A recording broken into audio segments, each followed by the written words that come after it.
throws, and it's intercepted. It's intercepted by number 22. That's Clifton. He's got the left edge. Turns on the Jets.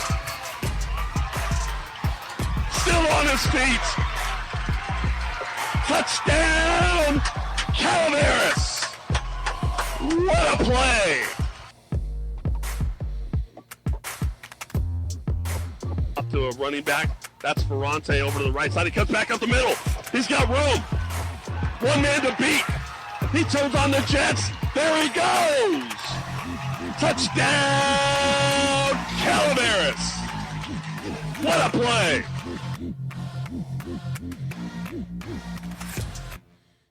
Welcome, everyone, and thank you for tuning in to Let's Talk Football with Coach Val. I'm your host, Gil Valtierra, the voice of Calaveras football. This episode, we dive into a new topic, which is the 2024 Motherlode League preview. My guest today is my right-hand man on Friday nights, calling the games for KVGC Radio, color commentator Greg Stark, and Calaveras Enterprise sports editor, Mr. Guy Dossi.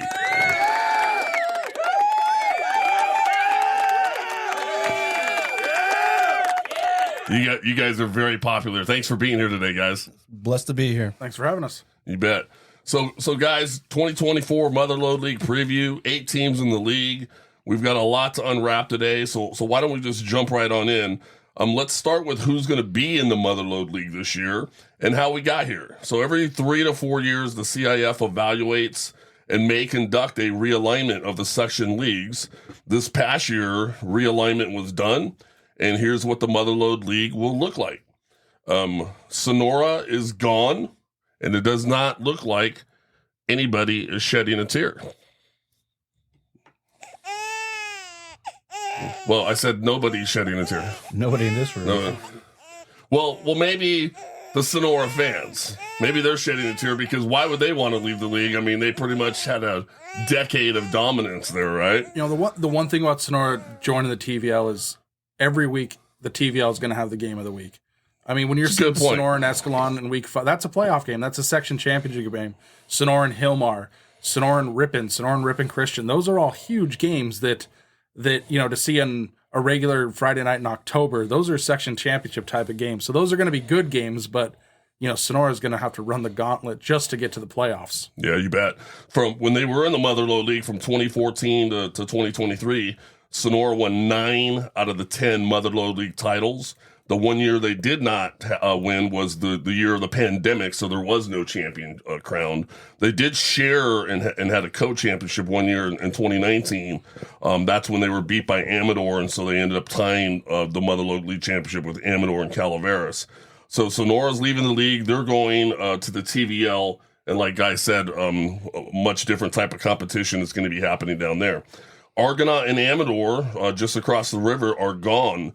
This move was in anticipation of both schools joining forces into one school starting next year. This year, they'll still be individual schools, but now playing in a bigger league, the Sierra Valley Conference. Bret Hart, Calaveras, and Somerville all stay in the Motherlode League. And Big Valley Christian, Linden, Millennium, River Islands, and River Bank join the Motherlode League. So we have a total of 8 teams now during the football season that's now the new Motherlode League. We've got Big Valley Christian, which is out of Modesto. Bret Hart over in Angels Camp, most are familiar with. Calaveras out of San Andreas. Linden out of Linden. Millennium, a small school out of Tracy. River Islands out of Lathrop. Riverbank from Riverbank. And Somerville up in Tuolumne. So some familiar names and some new names for all our Foothill football fans. So what we're going to do now, folks, is we're going to break down each one of these teams and go over with you who their coach is, who their returning players are, and kind of give you an outlook of what's going on with them. Let's first go, we'll just go in alphabetical order here. Let's go to Big Valley Christian. And Big Valley's head coach is Mr. Adam Lima. I had an opportunity to speak with him. Let's hear what he had to say. Okay, so with me, folks, now is head varsity football coach at Big Valley Christian High School, Mr. Adam Lima. Coach, thanks very much for spending a few moments with our listeners out there. No problem. Should be a good time. Thanks. I know you're a busy time of year getting ready for the season. Coach, how long have you been the head coach there at Big Valley? I'm entering my second season as the head coach. Before that, I was the defensive coordinator here for 3 years. Okay. And then did you coach anywhere else besides Big Valley, or has it all been at Big Valley? Locally, no. I actually ran the Modesto Christian Kingsman youth football program for 11 years. Before that, I coached in Texas and I coached in Idaho. Gotcha. All right. So you've been around. Yeah, I've been around. Well, one of the things I'm checking in with all the coaches, obviously in a couple of weeks. Week 1 will be here before you know it. Do you have any returning players that was on last year's team that you think will have an impact this coming season? Yeah, we have a few that should be much improved and are coming back. We have Nicholas Toledo, exceptional athlete. Last year he played quarterback for us. This year he's moving to more of a skill position, a wing back. We have Titus Beers, who's a young, outstanding young football player who's coming back. Actually played for us last year as a freshman. He's that good, that big, that strong. Yeah, he's an outstanding football player. He's entering his sophomore season, but he'll be on varsity. We have Jackson Howell, who's going to be our primary running back this year. He's entering his junior year, but he's been on varsity and just outstanding for a couple of years already. And we're young. We have Noah Castleberry, who's going to be playing wide receiver for us this year. He's looking for kind of a big breakout season. We have a junior named Wyatt Porter, who's kind of an all-around skill, can do a little bit of everything. We're returning our entire offensive line because last year our offensive line was 3 sophomores and juniors. Okay. So we're getting our whole offensive line back. So, a lot of experience there. Yeah, there's nothing wrong with that for continuity's sake, and especially up front. No, not at all. Yeah, it's actually quite nice. It's the learning curve because last year we switched offenses. We went from sort of a traditional under center wing T to last year we went to more of a shotgun wing T style. With some creative nuances, but it was a lot for the guys to take on because we switched defenses last year, we switched offenses last year. So for the seniors last year, it was a lot to learn, but for the guys coming back this year, they're way ahead of the curve. So it's exciting. We're thin. We are a small Christian school. Mm-hmm. So we are probably going to have somewhere between 22 to 25 on varsity. Just kind of depends on how things shake out between now and next week. So, yeah. Did you guys have a JV team last year? We did. Okay. We did.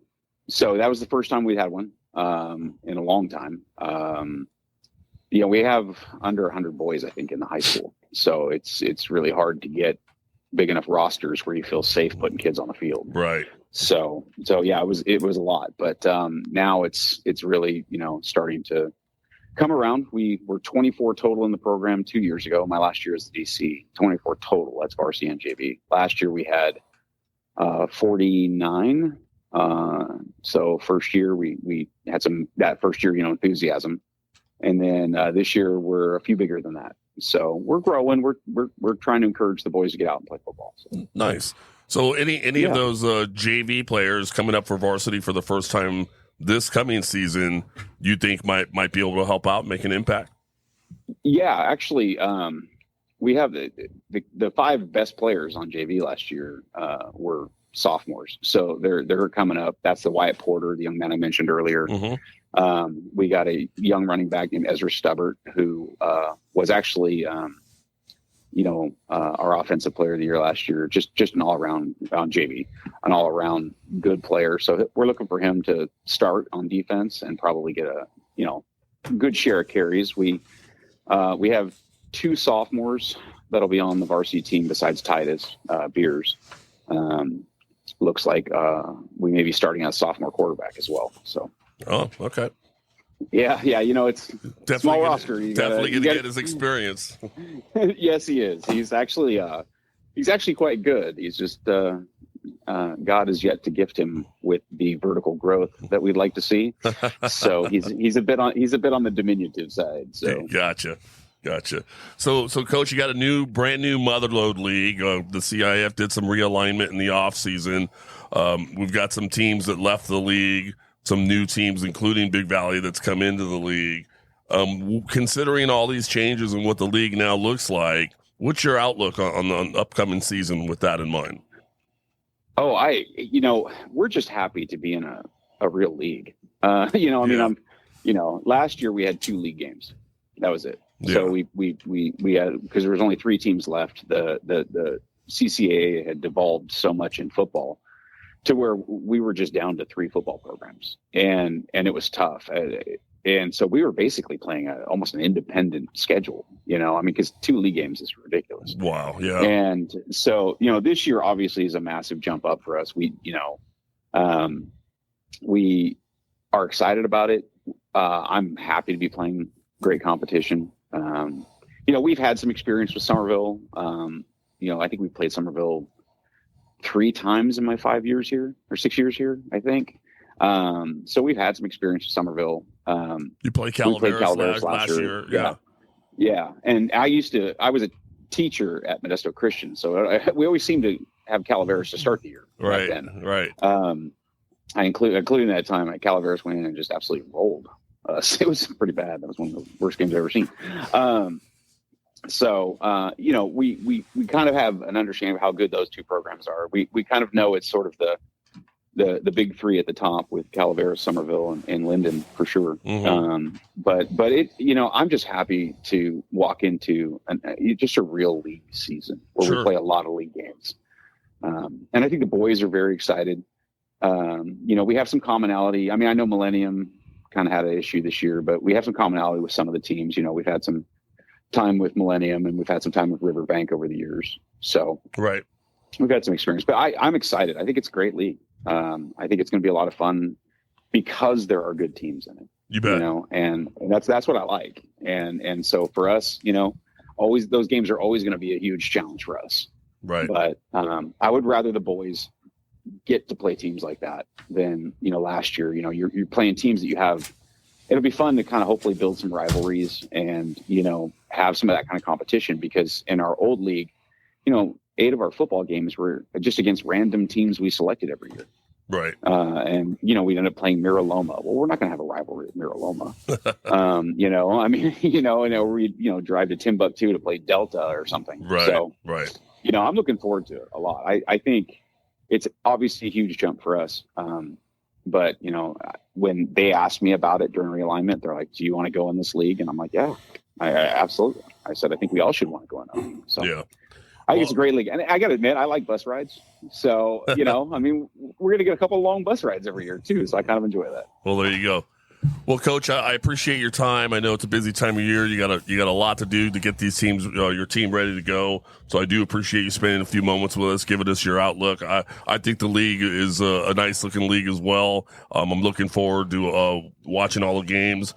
So again, thank you to head varsity football coach at Big Valley Christian, Mr. Adam Lima. Coach, thanks again, and good luck for the up and coming season.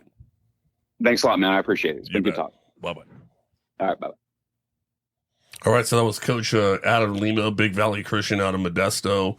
Last couple of years, guys, he's had some experience playing some Motherlode teams. Hasn't been a good experience. Last year, they lost to Calaveras 41-13. They lost to Somerville 37-0. So I don't know if they maybe anticipated getting into the league and figured we better get used to having to play this level of football. Any thoughts on Big Valley? Well, I think that the realignment you talked about earlier kind of touches on what he was talking about getting some continuity and getting some rivalry built up between teams and playing the same team over and over and getting that relationship built. I like what he had to say about, he's happy to have good teams to play against that are competitive. Sure. I mean, you want the kids to have the opportunity to have a competitive game and know that they're going to have a possibility to win. Playing hard teams is difficult to keep the kids motivated. But I will call BS. Nobody likes bus rides. Guy, anything on Big Valley? A couple years ago when Bret Hart didn't have a varsity team, they played Big Valley's JV team. And that was the first time I saw them. It was a lot of fun going there. It was a fun atmosphere. And last year going with Calaveras, going to games over there, it felt it felt like a fun small school atmosphere. It was a really enjoyable experience. The team wasn't great last year, but they played hard, and they did, like Coach was saying, they had some guys on the JV team that looked really good. They had a big receiver who scored in the JV game at the end of the game. But that's going to be also the thing about private schools is once they become good, public schools love nothing more than to complain about private schools. So if they have a good year, it might turn into the, oh man, we have to play against a private school that can recruit and can do this and that. Right. So, and things can change so quickly at private schools too, where, hey, they might not be great this year or last year, but in 2 years from now, who knows? Where public schools, it's a little more difficult to get the ball rolling. Sure. But, since 2004, they're 104 and 100, 4-9 in the playoffs. So they have a winning record over the last 20 years. So you can't look at them and go, oh, that's an automatic W, because, historically they play well. Now, like it was said, not necessarily great against Somerville, not great against Calaveras, not great against they're 0-3 against Somerville, but good against Riverbank, good against Linden, good against Millennium. So right. They'll be fine. Yeah, I think so too. I got to tell you, I called the game. It was at Big Valley in Modesto last year, for KVGC radio, and they have this like loud like train horn that they blow when they score an offensive touchdown, and that thing is deafening. And luckily, they only scored once in that game, because when they did blow it, boy, and I'm up there by the booth calling the game on the radio, so I really felt that one. But okay, so any last, Big Valley? Yeah, one last thought on that. The coach made a really good point that last year his team was made of sophomores and juniors, specifically on the offensive line. With that returning line, second year in the program, they should expect some vast improvements, and it could be a different team than we saw last year. Yeah, and I think over the years, like Guy just brought up, their overall record. They started off when I coached at ROP, and that was like the lowest division there was, Division 7 or whatever it was. We played Big Valley. Big Valley was in our league, so they started off in the lowest of lowest leagues, and have slowly but steadily and surely moved their way up in leagues and wins and in notoriety as far as who they are as a football program. So it'll be interesting to see their continued growth. Let's move along to the next school, Bret Hart. Unfortunately, my outreach efforts came up fruitless. I'm trying to get a hold of Kelly Osborne, the head coach there. Coach Osborne? No, nothing. So nothing there. So I could tell you what I know. I know the last 2 years they haven't fielded a varsity team. This year will be the first year in that time period that they're finally going to field a varsity team. So that's all I got. I mean, Guy, maybe you could help shed some light on that side of over there. Yeah, I know a little bit about Bret Hart, covering them, but out of all the schools in this new league, I think Bret Hart is going to benefit the most. It's so frustrating when I walk around that campus. There are kids that I look at and go, why aren't you playing football? Why aren't you playing football? Why aren't you playing football? And the sad thing is the response that I get 9 times out of 10 is, because the football team sucks. And you go, yeah, of course they suck. They have 15 players. Now, if the 10 of you or the 15 of you who could play and start right now wanted to play, they'd be a lot better. So what attracts people to wanting to play? Winning. And when you have a league that, the MLL is not going to be as strong this year on paper as it was last year and previous years with Sonora and Amador and Argonaut. But you look at Bret Hart and you say, okay, can they be competitive against Big Valley Christian? Yes. Can they be competitive against River Islands? And let's assume, we'll get to them, but we know nothing about them. So why not? Can they be competitive against Riverbank? Yes. Millennium, they've played them in non-league games over the last 3 or 4 years, and they've won them all. So there's 4 games that you can be competitive and have good games where you have to make strategic decisions in the fourth quarter other than, come on, we have a running clock, let's get out of here. Right. So you have a good year this year. Let's say they win 4 games, or maybe they win 5, because they have a good preseason as well. Then those kids who are sitting in the stands look around and go, maybe the football program doesn't suck. Maybe I want to play next year, if you're a sophomore or junior. And that's what it takes. So I think while there will be some lopsided games this year, especially with Calaveras and Somerville and Linden, For Bret Hart, this is going to be, they have the chance of having the most competitive season they've had in a long time since they last made the last time they made the playoffs was, when Ryan Kraft was a sophomore, that was 8 or 9 years ago. So, this could be a really good thing for Bret Hart moving forward to get the excitement of football back. But they also have some players. They've got some guys who you look at and go, if given the opportunity, these guys could be really good. They've got twin brothers. One's a lineman, one's a running back. The Prescotts, they're really good. They've got Boston Williams, who played as a freshman, moved away, and he's back. He's an outstanding basketball player, but he's an athlete, and he's a guy you look at and go, wow, he could be really good.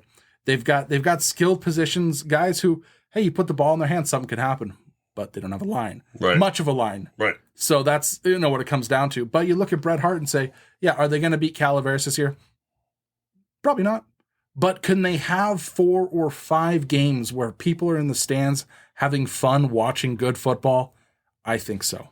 All right. Well, that's a whole lot more than I knew about the team. So thanks very much for shining a little bit of light on what's going on over there. Greg, you got anything to add? I think Guy covered it. Just winning is contagious. So is participation. I think they have a real chance with this realignment to get the ball moving forward and get that momentum. So realignment will be good for them in their rebuilding process. And the thing about Kelly Osborne is, there's people in Calaveras who, you cut them open, they're bleeding Calaveras red. Kelly Osborne breeds Bret Hart purple. And there's no one that I think wants to see that program be successful more than him. And he will give everything he has to get it there. And so I wouldn't be surprised if in 3 or 4 years, people start looking at Bret Hart and going, oh, hey, that's a good program again. And you just need that consistency and a few more bodies. Yeah, they'll start looking at him instead of past him. You're absolutely right. All right, so that's Bret Hart. Let's move on. We're going over each team in the Motherlode League in alphabetical order. Let's go on with Calaveras. Oh, wow. I know it's supposed to be, let's just, objectively look at this, but you can't. We are in Calaveras County, and the people here do love their Calaveras football. Gil, you cannot control the in-studio audience. They're going to do what they're going to do. Let's see what we had a few moments to talk to Coach Mosa about in the up-and-coming season. Let's see what he had to say. All right, I'm with head varsity football coach at Calaveras High School, Mr. Manny Mosa. Coach, know it's a busy time of year getting these guys ready for the season. Thanks for spending a few moments with us. Well, thank you. So, looking at the upcoming season, talk to our listeners about what should they expect as far as returning players that you think are going to have an impact on this coming season. Yeah, we're returning some key players, both on the offense and defensive line, and along with the backs. I think number one, we're returning our leading rusher from last year, Cody Ferrante. Great player. I've said it before. He runs reckless. He hits the hole and he hits it fast. And we got some returners, Jorn Bowerson and Edgardo Espiritu, a couple of offense and defensive linemen. Really expect a lot out of those guys this year. Caden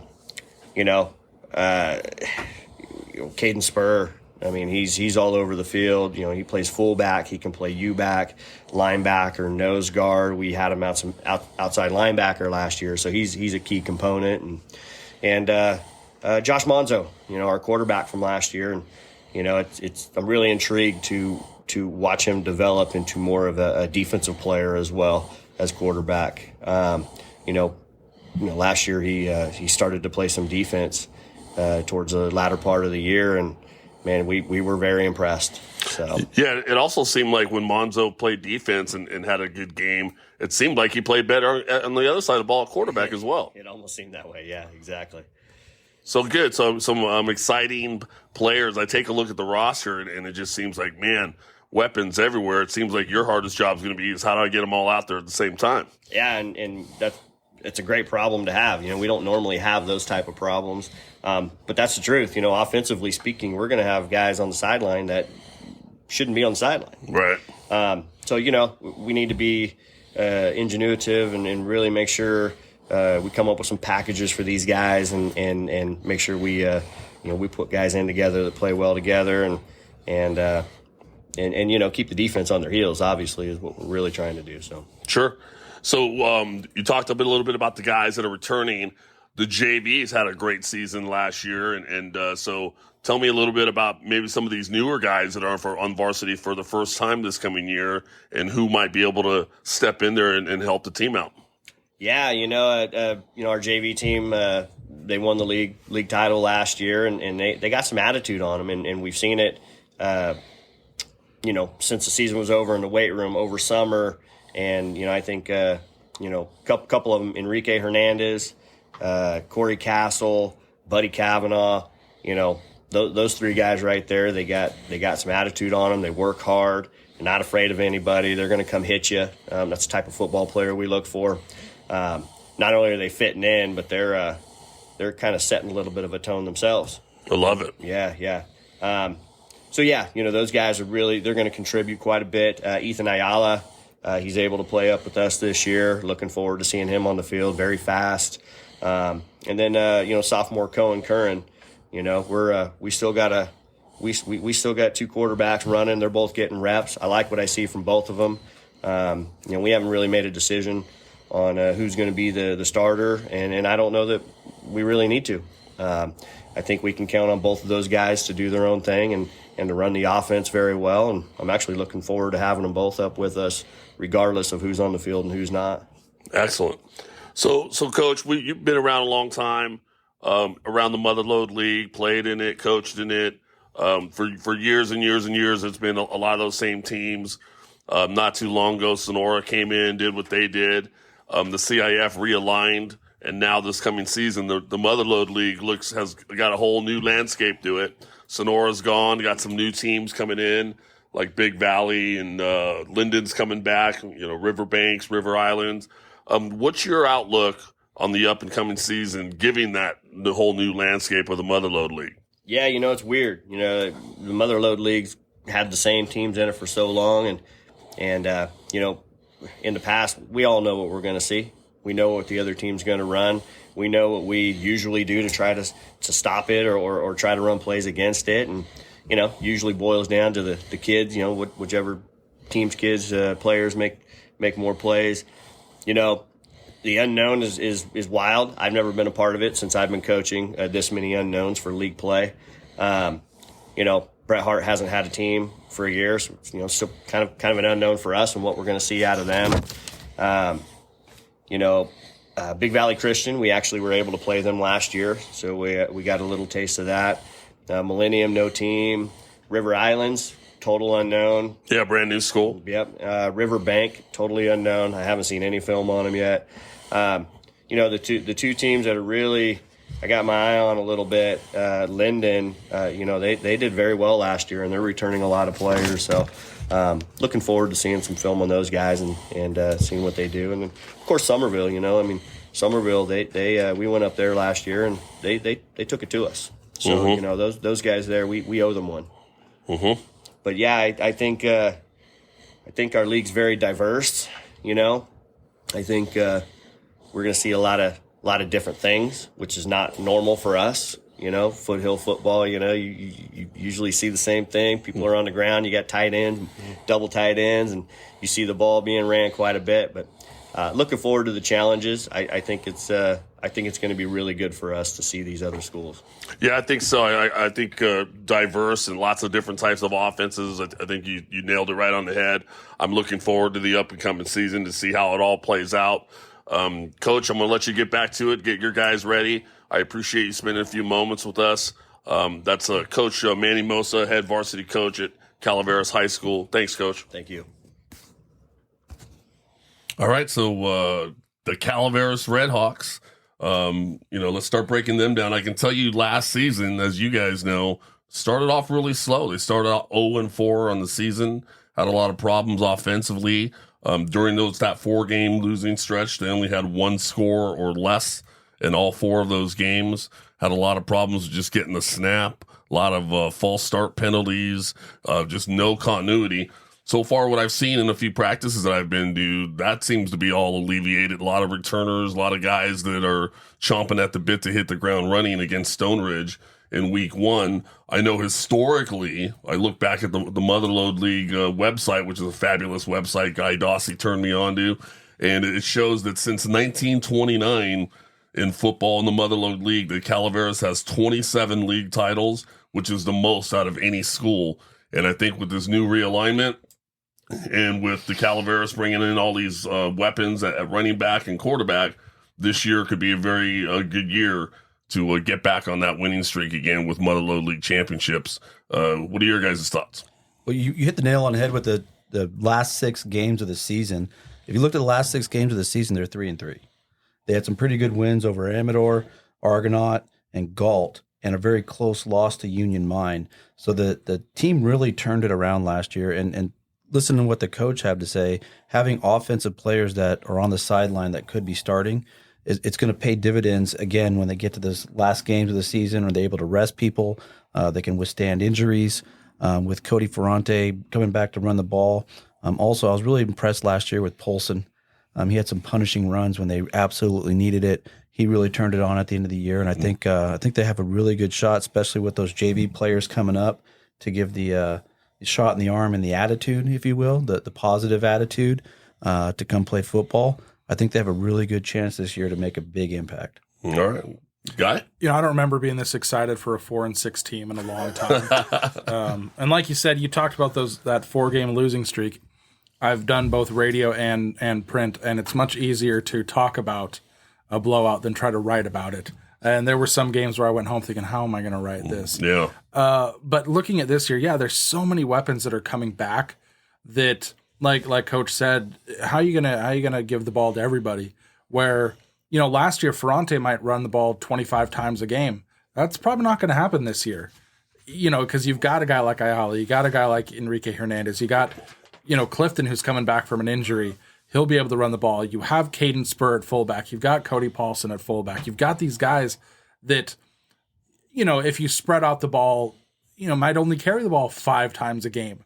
But, those 5 times could equal, 4, could with all the guys. I mean, they could run for 250, 300 yards a game if they choose.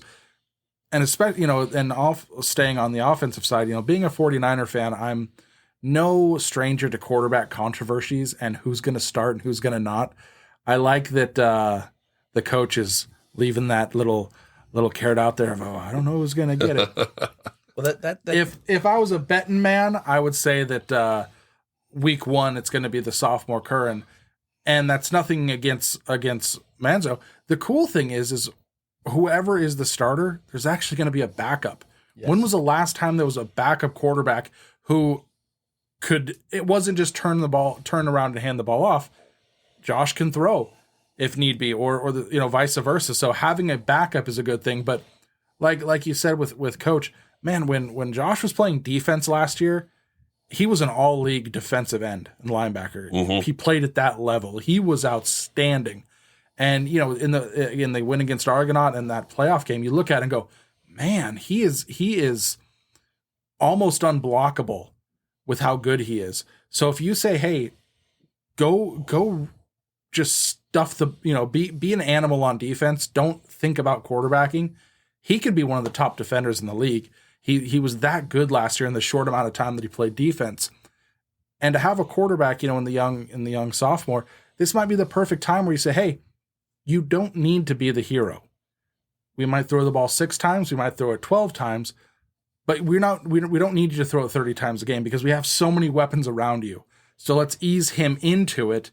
But also, from what I've seen from him, he doesn't seem like a guy who's going to shy away from contact, from competition. Heck, when was the last time a quarterback got kicked out of a game for being too aggressive? That happened to him last year at the JV level. He got kicked out for being for extracurricular activity. And you kind of want to see that from your quarterback, not being kicked out, but that fearlessness that he showed. Right. And I'm looking forward to seeing him throw the ball. Defensively, it's the same thing. Look at the guys they have in the backfield. All those special the running back types. They're going to be back there in the secondary. Your linebackers with Paulson and Spur and these guys that can stop the run. To me, it's going to come down to the offensive and defensive line. That's what, if the O line and D line can control the line of scrimmage, it's going to be tough for teams to slow down Calaveras offensively and to stop the defense as well. Yeah, I think defensively they're going to be really, really, really good. And if it comes down to the O-line, D-line, and your, captain at the head of the ship of that O-line, D-line is a 30-year veteran coach. I've seen those guys down there. They look a lot bigger than what I've seen in a long time. And I think that's why there's a lot of people excited about this up-and-coming team and this up-and-coming season. I think Coach Mosa's tactics are working because I think Monzo is going to be the week 1 starting quarterback. Well, then I will bet you a hot dog at that game. But, with what Calaveras is doing, last year they showed that Calaveras grit and toughness again, which was kind of lacking in the last couple of years, that we'll be bullies if we need to. And that was good to see. But also with the bigger roster they have, like I said earlier, there's going to be blowouts. So there's going to be guys who in the second half aren't going to be playing the full game. So you're going to allow guys to get run in a number of games. So if something happens, it's not like these guys are uncertain of what to do on the football field. So I think there's going to be a lot of guys that get a lot of good experience throughout the preseason and in certain games in league, and it's going to be fun to see what they do. Yeah, I think with all those weapons on offense and a lot of them playing on defense as well, the realignment of the league, it's hard not to see Calaveras somewhere in the top of that list of the league this year. Yeah, the points favored were 196 last year to 323. That's probably going to be flopped. I could see that completely changing and doing much better on offense with all the weapons. And if you look how they ended the season, yes, that team that was on the field against Union Mine in week 1 would have been blown out, 50-0. Right. They lost by 7. Yeah, and almost came back at the end. And almost won. That team that last week of the season, that would have beaten Stone Ridge Christian. That team would have beat Carson. That team would have beat Ripon. They improved so much by the end of the year. That's what was exciting. It would be completely different if they started 4-0 and then dropped the rest. You go, 4-6. But the 4-6 that they showed, they continued to get better. And that's where it's, again, you look at it and go, man, if this team was here week 1, week 2, week 3, we're talking a completely different season. And that momentum is carrying over into this year. And I think that's what we're going to see probably the beginning of this season, right? That team at the end against Union Mine, we'll see that on week 1 against Stone Ridge and week 2 and moving forward here at the start of this season. And I think that's why folks are excited. Well, but let's also not pretend that they have an easy preseason schedule. They're playing Stone Ridge at the beginning. Stone Ridge is one of the top teams in D7. They're 1, 2, or 3 in the rankings. You got Ripon Christian. That's a section championship perennial team every year. You've got Argonaut, who it took 220 something yards from Ferrante to beat Argonaut last year with a minute to go. Those, and then an unknown team from the Bay Area that we know nothing about. Right. So you've got a tough preseason. So that's why you can't have a slow start like you had last year. You need to have that momentum carry over. And a week 1 win over Stone Ridge would be exactly what this team needs to get that good feeling going and to show, hey, we're back and we're ready to play. I agree. All right. Anything else on the Calaveras before we move on to Linden? No. Okay. Well, let's move on to Linden. Linden was a once upon a time part of the Motherlode League for a very long time. They had left to a different league on realignment, and now they are back. I had the opportunity to talk to their head coach, Coach Alec Metchkoff, and let's see what he had to say. All right, folks, so with me now, I have the head varsity football coach over at Linden High School, Mr. Alec Metchkoff. Coach, thanks so much for spending a few moments here with our listeners.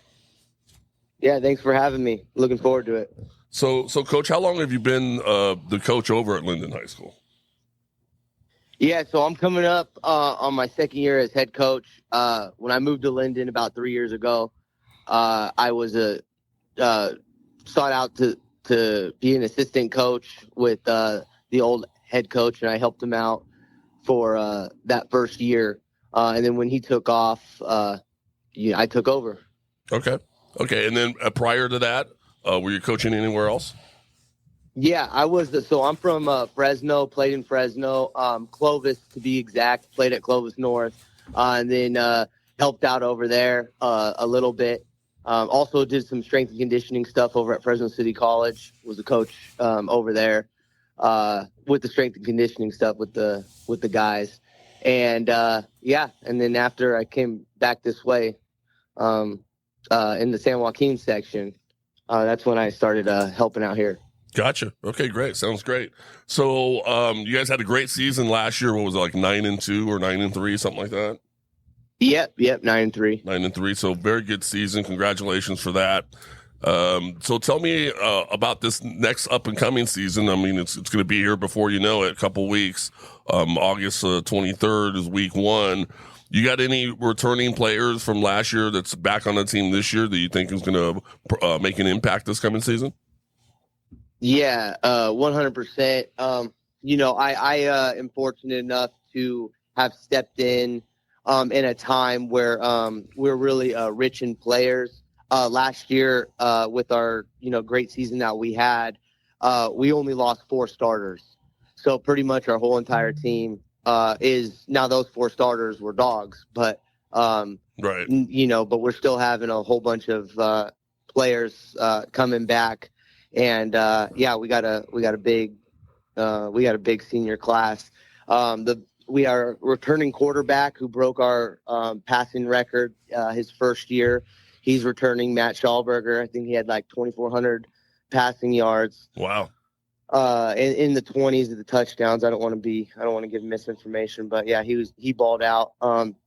We have a receiver, DeAndre Smith. I think both these guys I just mentioned got mentioned in the watch list that San Joaquin section had put out a couple days ago. DeAndre broke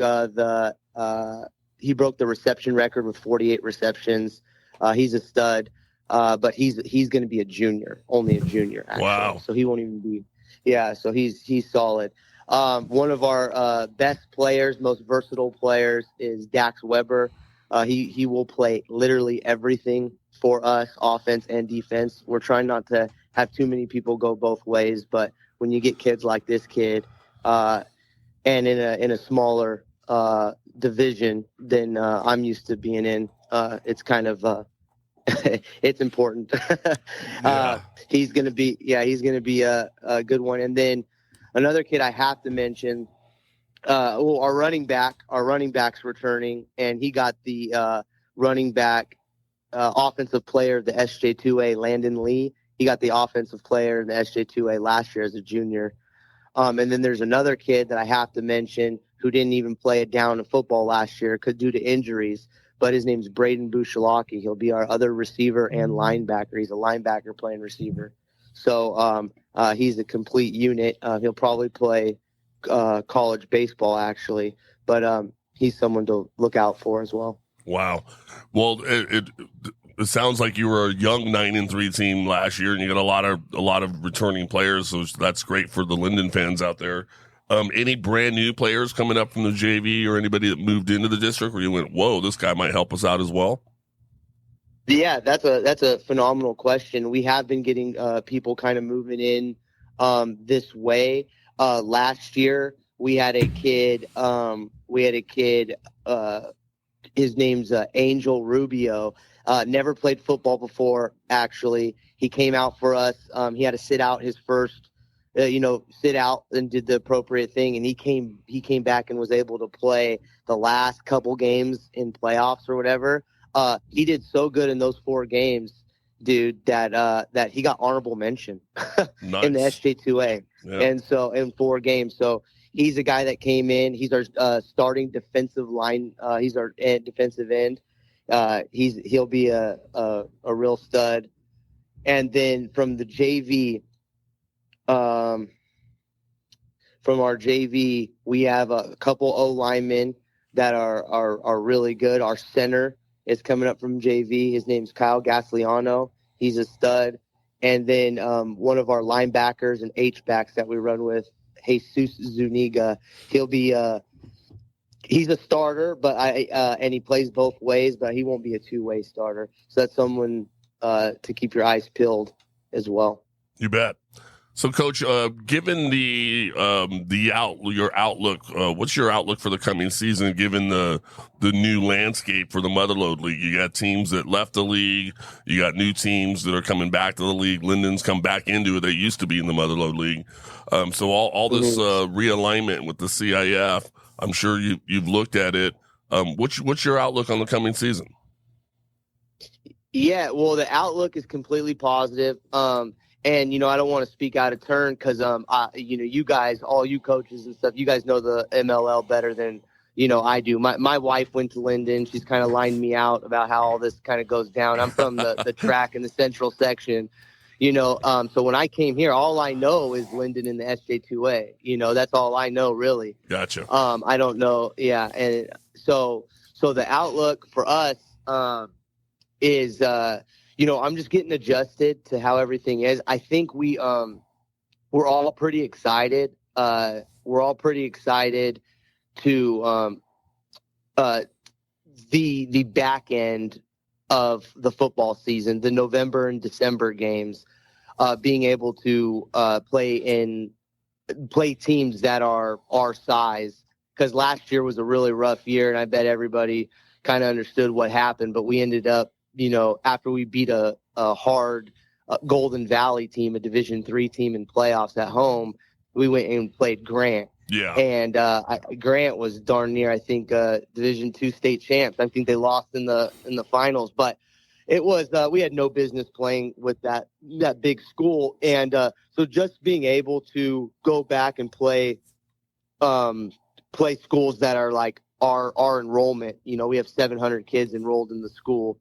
So we're excited for that back half, and then also getting reunited with all the schools that Linden's used to playing. Yeah.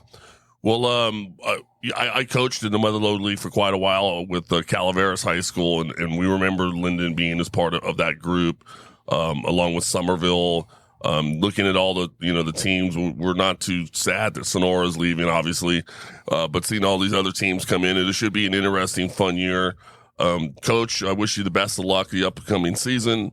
Thank you for spending a few moments with us. I know you're a busy man getting your team ready, but we really appreciate your participation.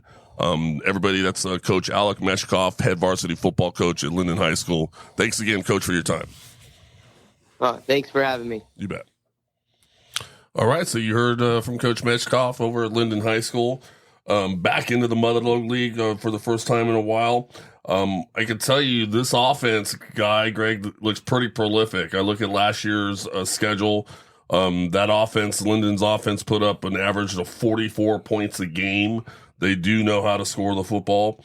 Looking at this year's schedule, well, last year in week 1, they went to go play Ripon, and they lost that game 49-42.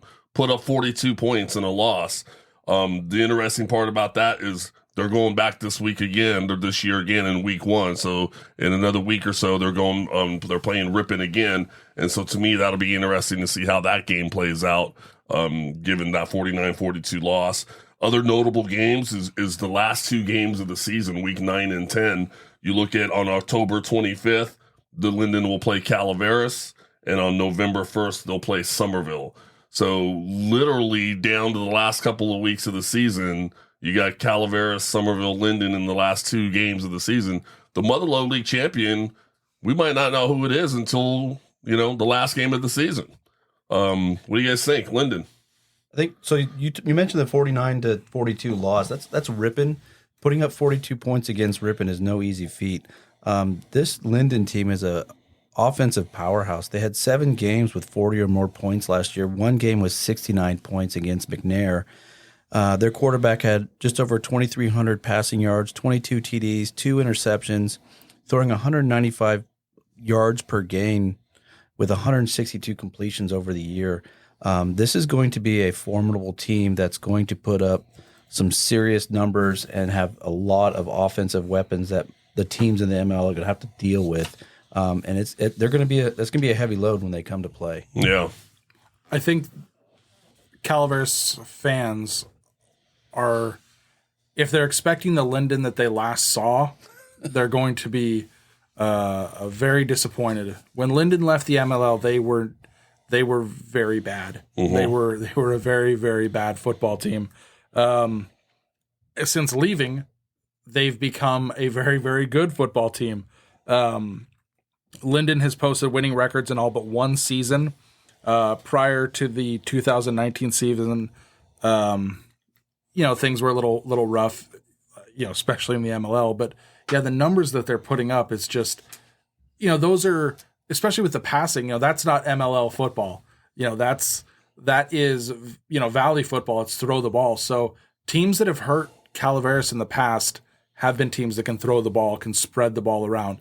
We like it when you want to play smash mouth football because, hammer meets the nail. Mm-hmm. But when you got a kid who can throw for 200 yards a game, that's where, if you're Calaveras, you need to say our secondary, that's where we need our secondary to stand up and show how good they can be, and defensive line to put pressure on them. But Linden, yeah, like you said, those last 2 weeks of the year, those are going to be the biggest games in the league season. Yeah, most definitely. That I think, pretty soon here we're going to get into our prognostication part of the episode. But Linden does look like a formidable opponent. They do not look anything like they did when they left the league. I absolutely agree. It'll be interesting to see how their, run and gun type offense plays out and the type of blue collar type defenses that usually this Motherlode League puts out. And so it'll be interesting to see how that plays out. Anybody else got anything else on Linden? It's just fun to have him back. Yeah, in the league. I mean, I agree. While we have a new league and you go, we got a new team. It's a little bit of that. Oh yeah, Linden. That's we remember you. We remember you. Yeah. And plus, I love Pizza Plus right there down the street. There's nothing wrong. I worked at a Pizza Plus in Tuolumne growing up, so love their pizza. It's just something special about it. That's gonna be the game of the year. Yeah, Linden Calaveras is gonna be our game of the year. Yeah, there's gonna be a lot said on that one. Over there on grass. Yeah, the way God intended it to be. Okay, so moving on from Linden, we're gonna take a look at. This will be real quick. Millennium. Millennium's the 8th team in the league, but unfortunately will not field a varsity team this year. The writing was on the wall. They forfeited their last 2 games of last year, and then kind of went into this offseason, and then something must have happened where they're just not going to have a team. So I don't know if anybody else has anything else on Millennium. I mean, I've seen Millennium the last number of years because they've played Bret Hart, both JV and when Bret Hart had a varsity team 2 years ago. And those games were blowouts. And that's when you look at the schedule and go, man, honestly, Calaveras could put up 80 on them if they wanted to. And those are the games that you look at and go, it's not going to be a fun game. Now, it is unfortunate that they dropped because that put the rest of the league in, hey, we need to find a new game. Right. And some teams in the league were able to get a new game. Somerville was not. Bret Hart was not. Calaveras was fortunate enough that the bye week fell early in the season, so they could fill that bye week and then have that Millennium week off, so to not worry about it. So Calaveras was a 10-game season. But again, going back to Bret Hart, had Bret Hart been able to play Millennium, another good game for them. So let's hope that next year Millennium can field the varsity team, because that's a Millennium Riverbank, Millennium Big Valley, Millennium Bret Hart. Those are for that second tier right now of the way the league is set up. Those are good games. So I'm hoping that Millennium can go forward. But also I just want to throw this out there. Whoever named the school, don't tell me you're not a Star Wars fan. Be like, our school name's Millennium. What do you want to be? The Tigers? No. The Bears? No. Hi, how about the Falcons? The Millennium, come on. You can't pretend that that's just a coincidence. Oh, that's good stuff. Okay, so that's Millennium. I guess we'll hit the pause button on Millennium and we'll wait and see for next year. Let's move on to a brand new high school, River Islands out of Lathrop. I had the opportunity to talk to the new head coach there. Let's hear from him. So with me now is head varsity football coach at River Islands High School in Lathrop is Coach Nick Hardenbrook. Coach, thanks so much for spending a few moments with our listeners today. Thanks for having me, man. Yeah, I appreciate it. I know it's a busy time for you, brand new school, brand new team, and not a whole lot of time to get them ready. So I really appreciate your time. Typically, I'm talking with coaches, and I ask a little bit about their background. I know as far as the school goes on the varsity team, River Islands, Lathrop, it's a new school, first year having a varsity team. You're the head coach, but tell me a little bit about your coaching background. Is this your first year, or have you been coaching, and what's that look like?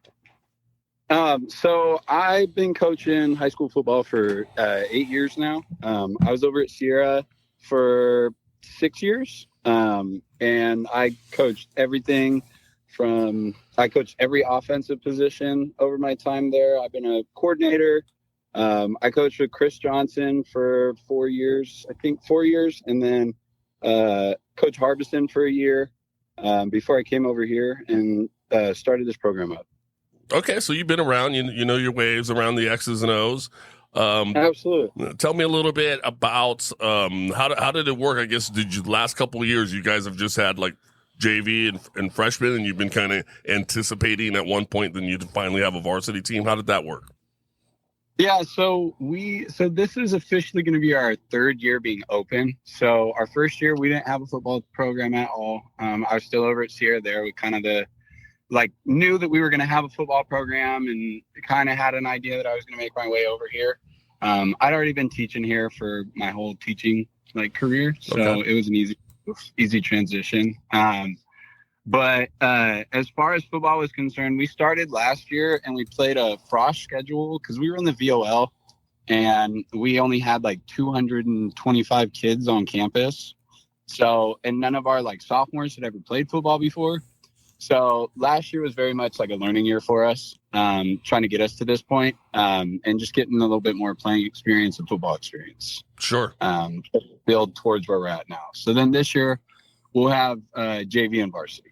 Okay. Well, that's exciting for the fans there. I know you got new school, a new community. I think my wife even has a cousin that bought a house over there in River Island, so I know everything's all brand new over there.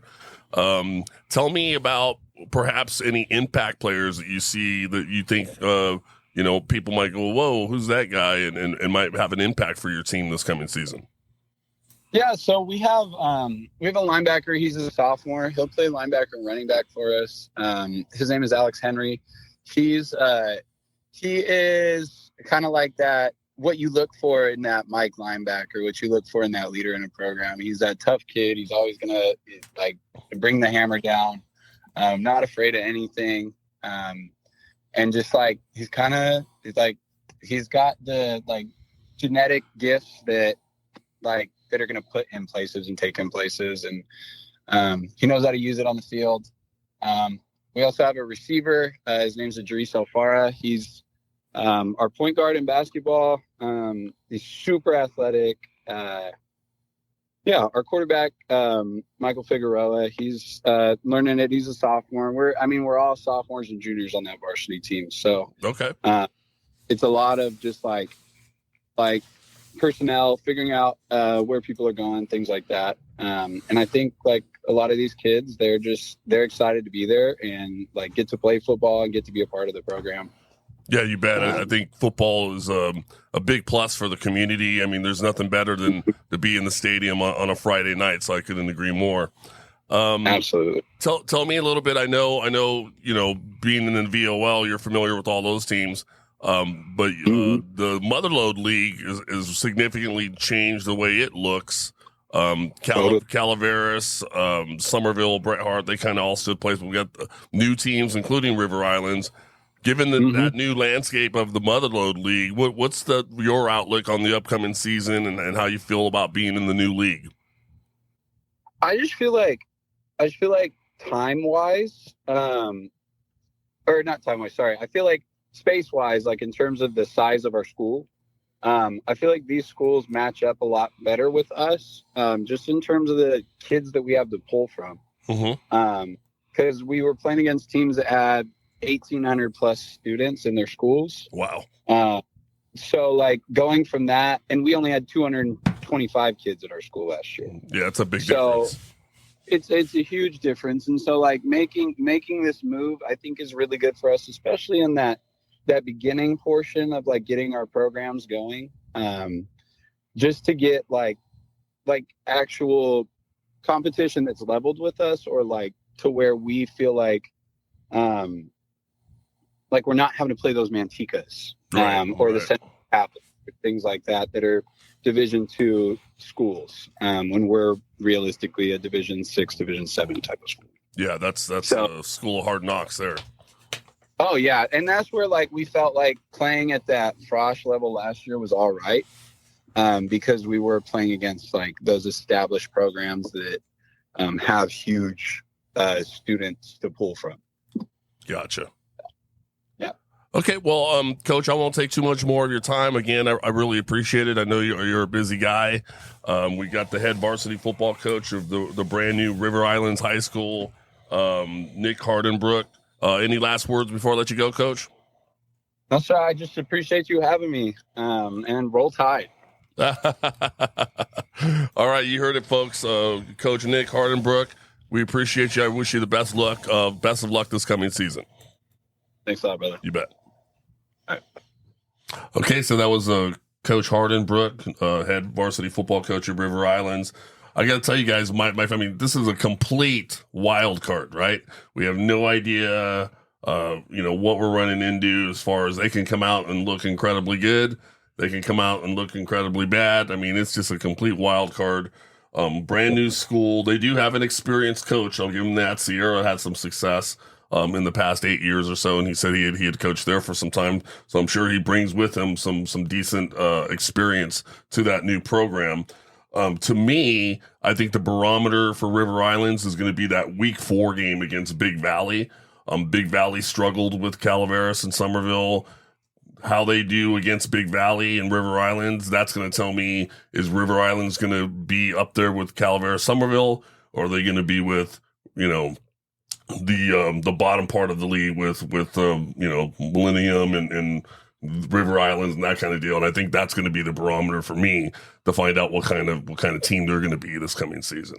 What are your guys' thoughts? Well, he said they're bringing back mostly sophomores and juniors, so that's going to be a struggle for them right there. You did mention that they have a coach that was at Sierra and successful program. That's going to transfer over, but that's going to take some time to develop. And coaching at the JV level and calling plays like we've talked about at the varsity level when the game's on the line, and that experience is going to play dividends. But I'm not sure if that experience of the coach can be impactful to the players or passed on to the players, where they also get that experience. So it's going to be an interesting year to see what they do and how they come out. Like you said, I think it could happen, but all in the first season, that's going to be a tall order, right? Well, and just for listeners to remember, Millennium and River Islands are MLL members in only football. So, if there's a soccer parent listening thinking, man, I got to go to Lathrop on a Tuesday night for a soccer game or basketball, that's not happening. So good point. These new teams, those two teams are football only, where Big Valley, Riverbank, and Linden will be all the other sports. But the thing that he said that might go unnoticed is they have a JV and a varsity. So now while they are having sophomores play on the varsity level, that also means they have enough freshmen and remaining sophomores to have 2 full teams, where they could have easily said this year, hey, we're still going to be a JV only, because you don't, with no seniors, you can have a JV only program. So the fact that they have the numbers to be able to say, we are going to have a varsity and a freshman team, that should be, I don't want to say concerning, because that's not we don't, there's nothing to be, that's something where you can look at and go, they have bodies. And, for some schools that like Big Valley, like the coach said, they didn't have a JV program for years. Well, here's a school that's 3 years old, already has a JV and a varsity. So yeah, maybe this year they might take their lumps, but when you have those players and a big pool to choose from in 2 years, when those players are in the system for long enough, they could be a very tough team to deal with. Or, because we know nothing about them and they have no varsity experience, it could be dreadful this year. So who knows? This could be a great matchup every week with whoever they're playing, or it could be just a blowout. I wouldn't be surprised with either one. So it's fun. we're going into that blindfold. So pay attention to what they do throughout the preseason. If they're barely losing games, or if they're barely winning games, or if they're blowing teams out, that's going to be a great indication. Like you said with Big Valley, that's a great way to look at it and go, oh, okay, that's interesting.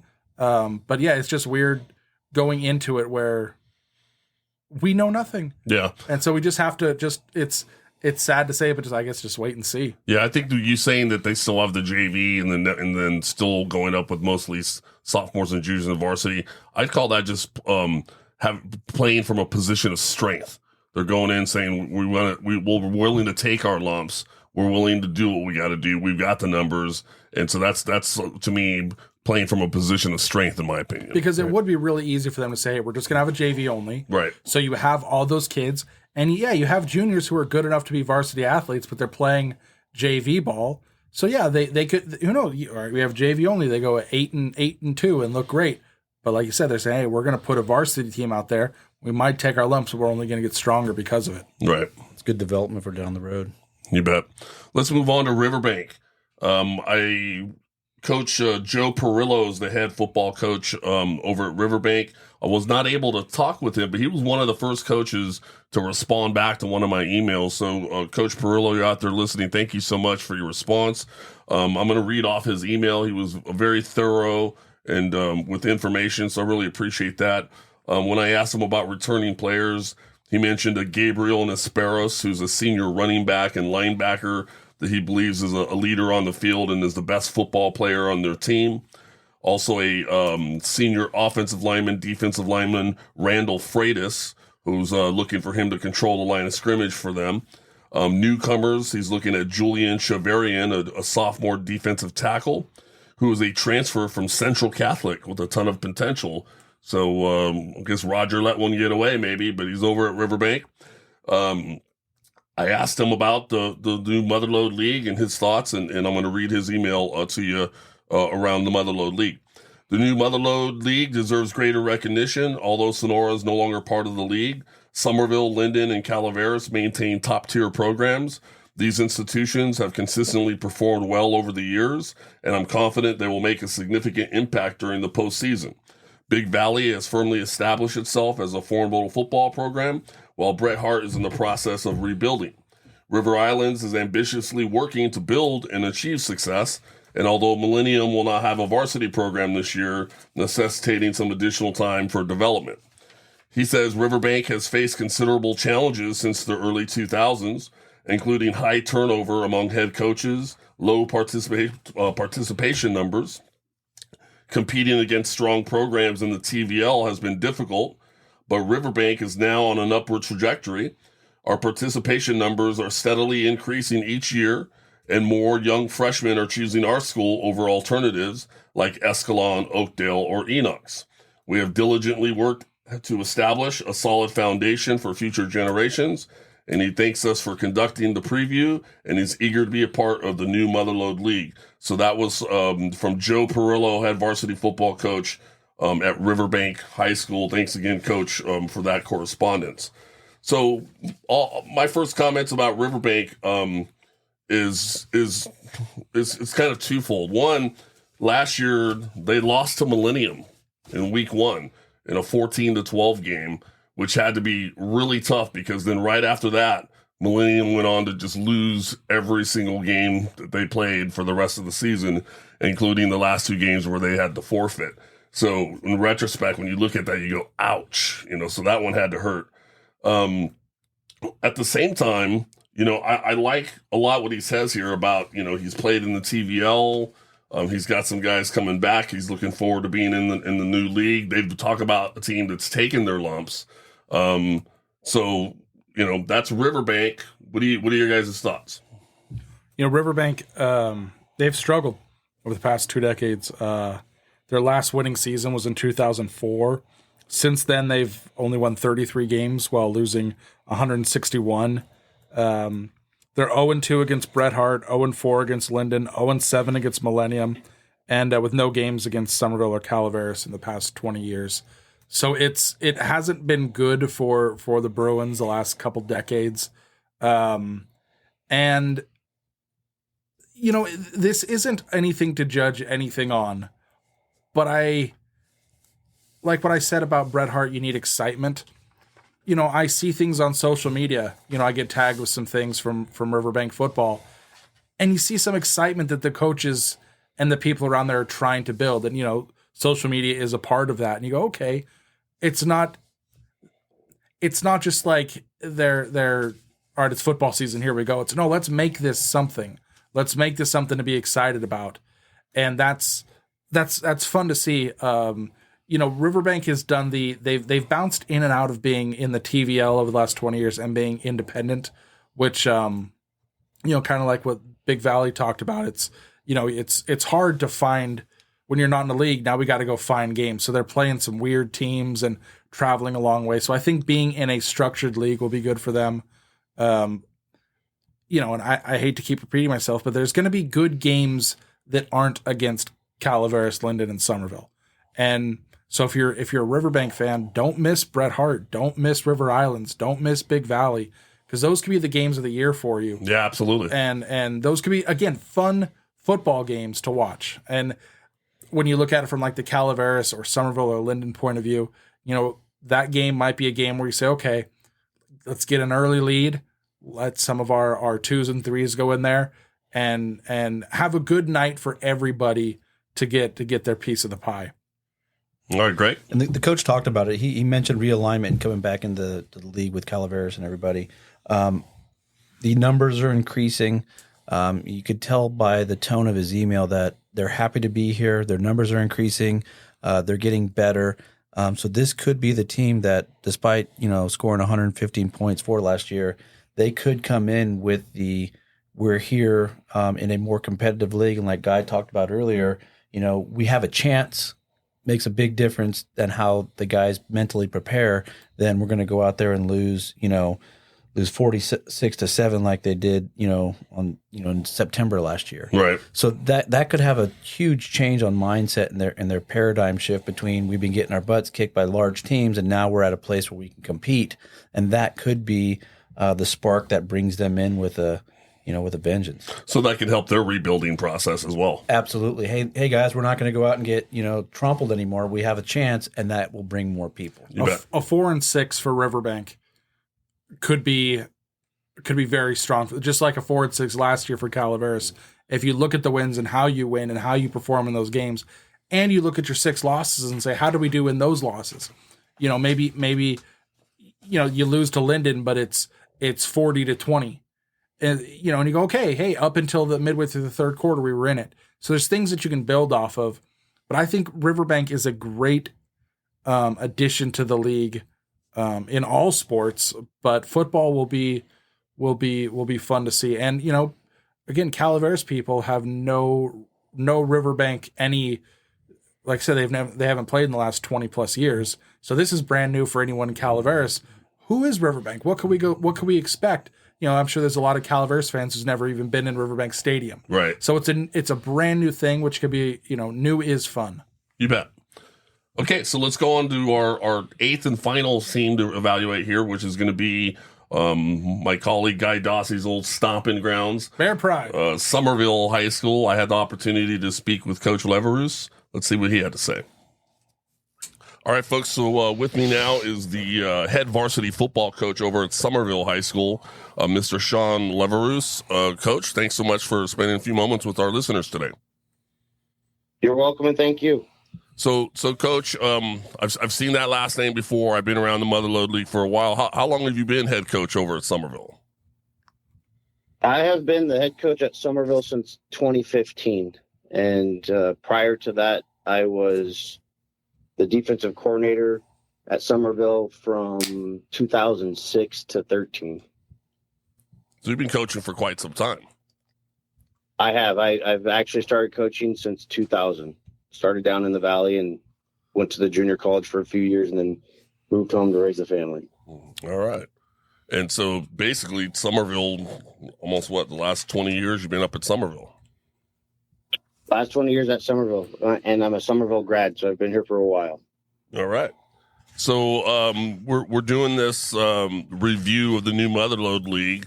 Tell me about, do you have any players that were on the varsity last year that are, back again this year? By the way, great season last year. You had a very physical football team. Any returning players you think will be impactful in the coming season? Yeah, thank you. Yeah, I do. I before this call, I kind of did some homework and I went and looked, and our impactful players obviously will be our returning all league kids. So we had a couple first team and then a handful of second team. And the first teamers were Bryce Rathmel and Luke Larson. So we expect them to continue that. And then we had second teamers, so a handful of Bryce Leveros, Bryson Benitez, Colton Cash, and Orlando Lopez. Okay. And what positions did they play? Yeah, so we had Luke Larson was a tight end, H-back for us, and linebacker. Bryce Rathmel was a defensive lineman for us. Bryce Leveros was our quarterback. Colton Cash was a DB and a running back. Orlando was a DB and a running back. And Bryson was our kicker. All right, so you're getting some running backs and your quarterback back. That's always good as far as continuity goes. That's it, yeah. And then we graduated a lot of our line, but we have some guys that have been waiting in the wings. And Kyle Salaya, who will be a senior, is one of those guys, as is Trenton Stone. So we expect some good things from the line from those two. Excellent. And then your JV team, as far as players there that are coming up to be on the varsity for the first time this year, are any of those guys you think might be impactful? Absolutely. There is a linebacker, tight end, Owen Herrera, who was part of a really strong JV team for us, as was Evan Roberson, who was their quarterback, who will be coming up to play D-line and running back and quarterback for us. And then not a newcomer from the JV team, but a kid that was injured that's a senior. His name's Isaac Biggs, and he will be a running back linebacker for us. Okay. All right. And I know you've been around the Motherlode League now long enough, just like I was, and a little surprising to see when the CIF did the realignment to see teams leave, see other teams go. Sonora's out, Argonaut and Amador's out. And then now you've got these other brand new teams coming in like Big Valley, Riverbank. Millennium won't field a team, but River Islands, which is a brand new school. Given the whole brand new look of the Motherlode League, what's your outlook as far as the upcoming season? Well, we won't be going on Highway 49 as much. So that's a blessing and a curse. Having to head over to the Jackson area to play Amador and Argonaut was never an easy task. That's a long drive and not an easy one. A lot of windy roads. On a high school bus, it's a very long drive. Yeah. So we won't miss the drive, but missed will be between Sonora, Argonaut, and Amador. In the last 10 years, those squads have all played for section titles. So right. There's a lot of really talented football programs that have gone to other places. Yeah. So that definitely takes away some of the dynamic as far as some of the powerhouses that were in the league. Taking a look at everything now, I look at the teams that remain in the league, like Calaveras, you guys, Somerville, Bret Hart, and then Linden coming back to the league. They were, once upon a time part of the Motherlode League, and they had a pretty darn good season last year. What do you think about when you look at the schedule? Are you looking at certain games saying, potentially that could be a big game there? I believe that anyone that's been part of the league for a while and played in the league understands that, especially with today's day and age with youth football, these kids have been playing each other for many years. So there's a lot of already just mutual respect built into a lot of the games that we will have on Friday night, which makes things interesting because on any given night, everyone thinks they can succeed. So there's a lot of, I think, mutual respect and not a whole lot of fear, which leads to some good contests. Absolutely. So Coach, I won't take any much more of your time. I know this is a busy time of year. August 23rd, week 1 will be here before you know it. Look forward to seeing you out there this coming season. I wish you the best of luck to you and your team and your program. The best of luck. I'm looking forward to see how this all plays out with this first year of the new league. And I thank you once again for spending some time with us. Thank you so much for your time. All right, everyone. That was Coach Sean Leveroux, head varsity football coach at Somerville High School. All right, so Coach Leveroux, Somerville High School. Where do we even begin with Somerville? I mean, they're a very physical team. They lost a lot of linemen, as Coach said, but they're bringing back their quarterback. They're bringing back a lot of running backs. Went 9-3 last year. I mean, being that they've been in the Motherlode League as long as they have been, the new landscape of the league, they're definitely going to be a force to be reckoned with. They're second in the MIL behind Sonora. That's something not to look past. And you mentioned they're losing their offensive line, but kind of like Calaveras had, could some of those offensive linemen start last year? And they also had all the practice time last year with that starting line to get better, to learn. And with that program, as successful as they've been, coming up, they're going to be ready to play. Having the starting quarterback is a huge plus. Even with a younger line, they can certainly dictate how the play is going to go. And then he brings up a bus ride. Not having to take those long bus rides like we talked about earlier. That's part of the preparation and the windy roads and the hot buses and getting there and your team's mental state when they get there ready to go play ball. It can be an issue. I think Somerville's going to do very well this year. I think they're going to be the team to watch to possibly take the whole thing. Guy? Looking at their schedule, they have three tough games. They start at home with Ripon Christian, and then they won't really be challenged again until they face Calaveras on October 4th, and then they end the season with Linden. And between there, you have Denair and Waterford, Bret Harte, Riverbank, River Islands, and Big Valley. Somerville at worst should go 6-3, and it should be one of those teams that is fighting for the top spot in the league. But losing an offensive line is huge, and replacing that can be, if you don't have that line, that could lead to some tough things. The problem where I feel bad for Somerville is they've had the last couple of years 2 of the best teams they've had in the history of the program, and they didn't win a league title because Sonora was in the league. Right. And especially last year, having to face Sonora in the playoffs, it's just a tough way to end it after another strong season. Somerville has been really good the last couple of years, but it wasn't that long ago that they were struggling. I mean, it was 2019. I think Calaveras shut out Somerville 40-something-0 at home on homecoming. So this new success from Somerville is still relatively new, and it'll be interesting to see what they do in the third year of this run to see how they can keep it going. But like I said, when you have 3 tough games on your schedule, there's no reason for them to not go into that last game against Linden, not having a really good record. Right. I agree. All right. Any last comments on Somerville before we get into our predictions? No. All right. Well, I'll get us started on my, I'll call this segment, Nostradamus has got nothing on me. It's really, to be honest, this is a really tough part because being a high school football coach for 24 years, you don't get into the business of picking teams and that good stuff. And then all of a sudden coming over to this side, it's actually just part of the game.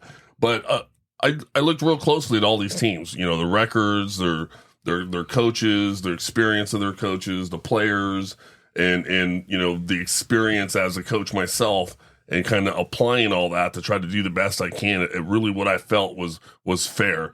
So no disrespect to any particular coach, but here's how I got it down. I'm going to go out on a limb here and say Millennium is going to take 8th place and not win a game this year. Way to stretch it. I second that. Yeah. I feel so good. that's I like to start off with pick. easy ones. Solid pick. It's like that free square in that bingo game, right in the middle. I'll take that one first. So yeah, Millennium unfortunately not fielding the team. They'll be in 8th. I've got River Islands coming in 7th. Right above them. I picked them there because they're just that wild card. There's just too many unknowns of what's going on with them. I have Bret Hart coming in above River Islands at number 6.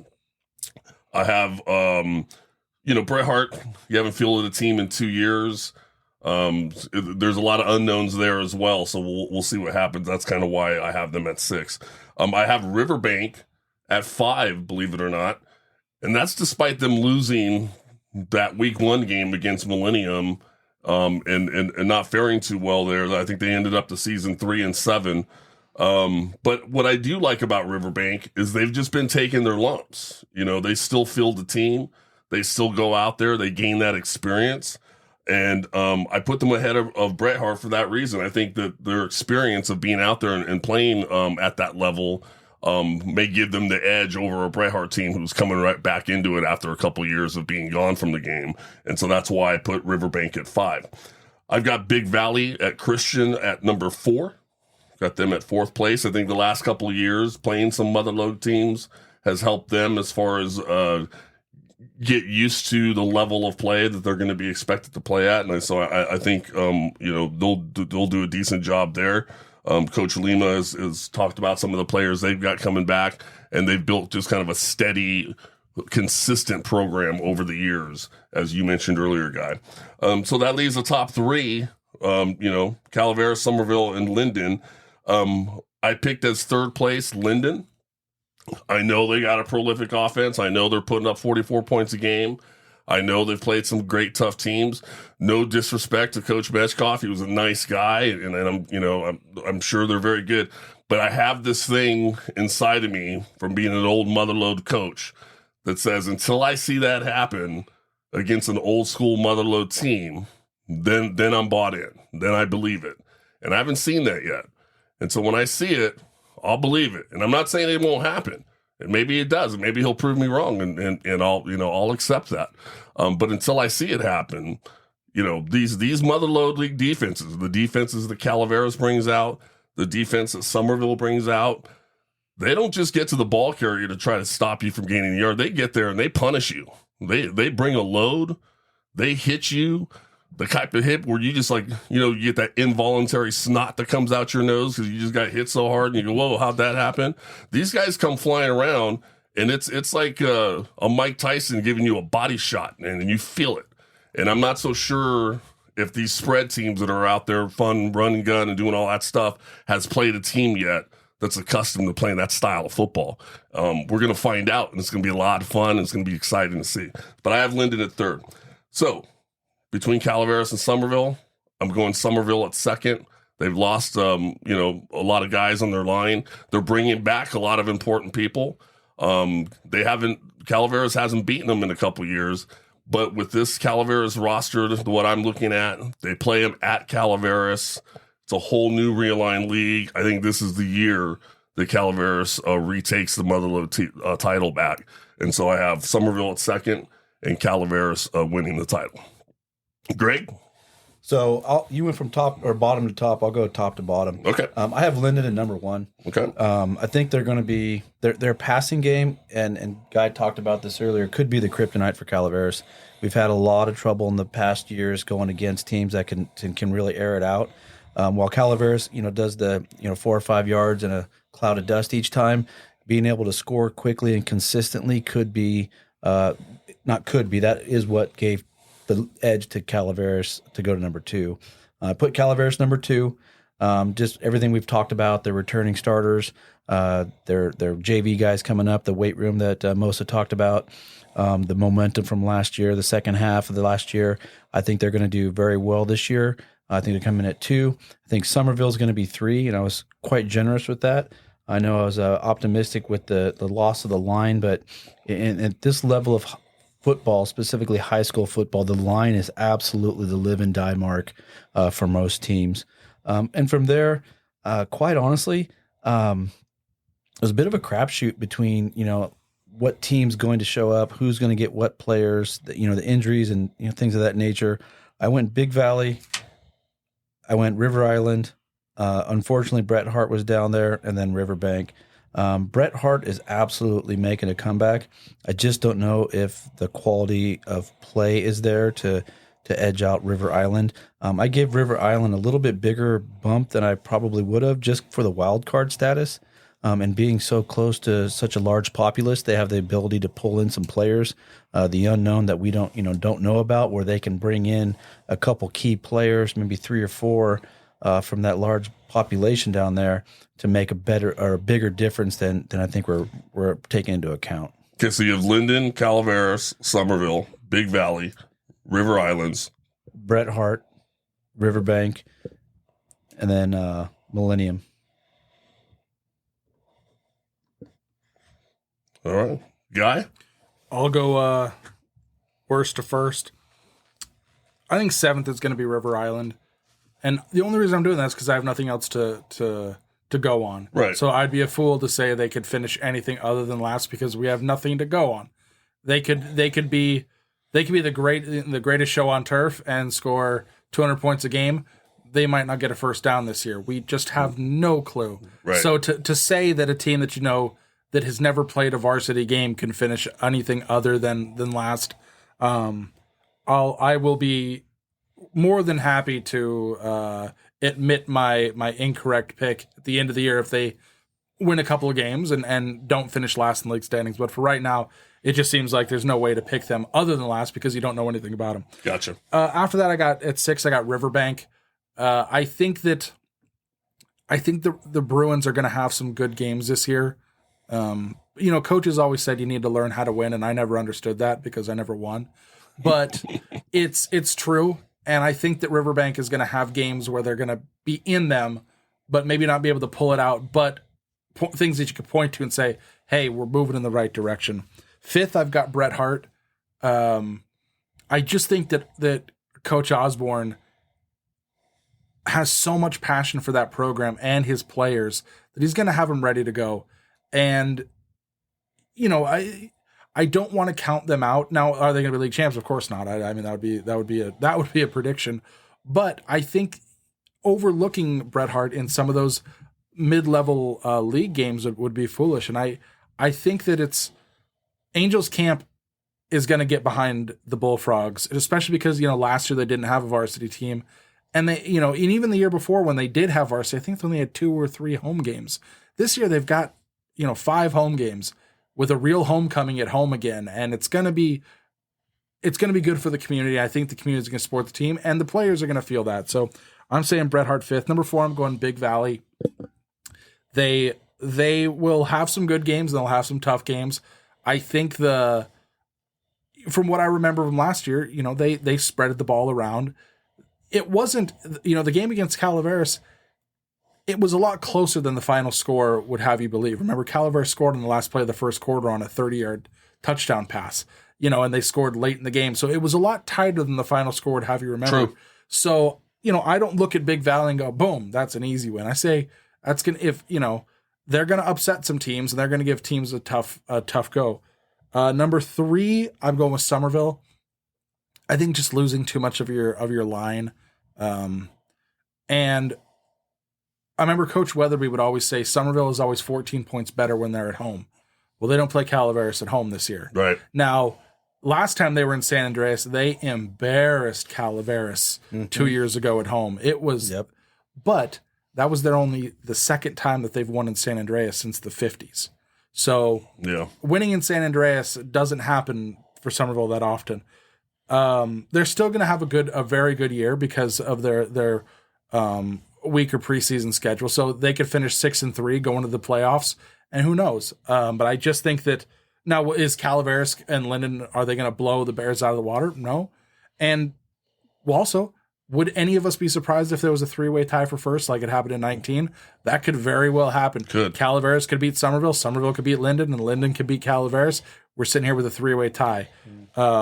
So don't think I'm going to make that prediction as well, that there could be a tie this year for someone, but just to keep it straight, second place, I'm going Calaveras. the ball is rolling in the right direction, and I'm so excited to see what they do. I just don't know about being able to slow down a passing attack like what Linden has. That's been, I mean, there was two years ago when they played at I believe it was Galt. They won the game, but the Galt quarterback, who was a freshman, threw for 200 yards and 300 yards. And same thing when they played McNair. Like, they don't do well against passing teams. Busted coverages. We've just seen it too much. And that could be something. Now, but again, if Calaveras controls the ball, controls the clock, things could be, different. all those cliches, win the turnover battle, this and that. But Linden has been very, very good. So, but the top three, I think if any team, Linden, Calaveras, or Somerville, was in first place at the end of the year, no one's going to go, I didn't see that coming. Right. So would I be surprised if there was a tie? No. Would I be surprised if there was a three-way tie? No. Would I be surprised if anyone else other than those teams finished in the top three? Absolutely, I would. Right. But I think those three teams are going to be tough. But also, Linden has a harder preseason schedule than Somerville does. Linden is playing Ripon. Linden is playing Liberty Ranch. Linden is playing Center. Some tough schools. So I just think right now, and they were in a Division III program last year. Playing Division III teams. So with so much returning, I think Linden is going to be the team to beat. But as you know, as a coach, it's sometimes being the team to beat is not where you want to be. Right. The chase is a lot more fun. So right. I think Linden has the upper hand, but any one of those three, I think, can do it. I'll tell you what, I think there could be an argument for any one of those three that you can go, I've got Calaveras first, Somerville and Linden third. You've got, Linden first. You've got Linden first. I think you can argue pretty convincingly one way or the other, 1, 2, 3 on all three of those, and probably go, yeah, that makes sense. So it's going to be for an exciting season. It makes for an exciting season, makes for some very good Friday night football to go and watch to find out how it all plays out. I mentioned earlier that Linden doesn't play Calaveras and Somerville until weeks 9 and 10. So we very well may not know what's going to happen until the very last game of the season before it all washes out to see how it plays out. That's why that October 4th game against Somerville for Calaveras is going to be so big. And for both of those teams, hey, we need to get that win, because then if you're Somerville and you win, you say, all right, now all we have to do is make it to the last week of the season and give it all to Linden.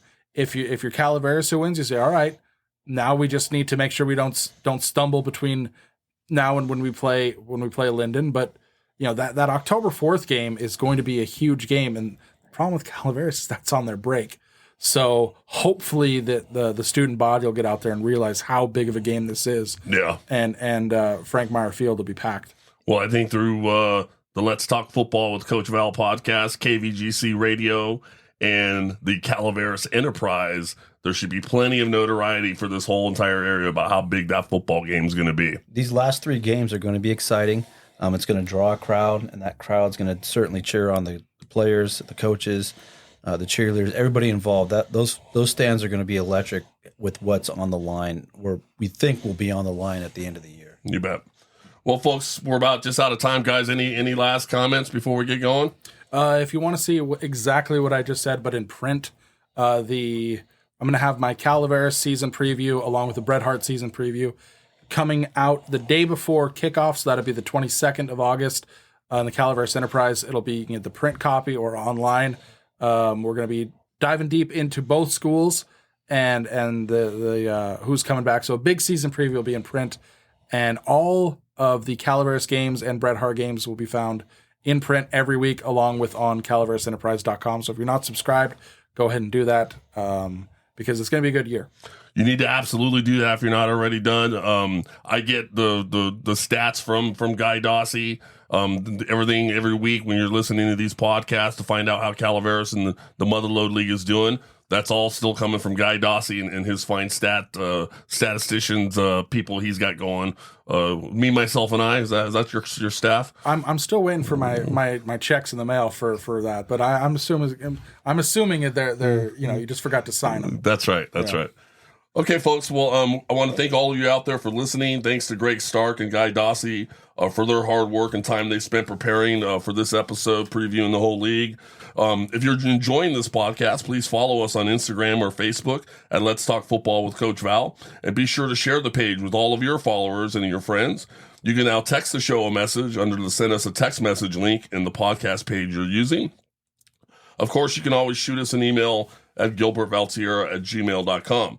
Be sure to tune into the games live every Friday night at 7 p.m. by downloading the KVGC radio app and clicking on the oldies button. You can also listen to brand new episodes of Let's Talk Football with Coach Val every Friday morning to get the latest news, scores, and happenings of the Motherlode League and surrounding area football every week during football season. Until next time, we are out.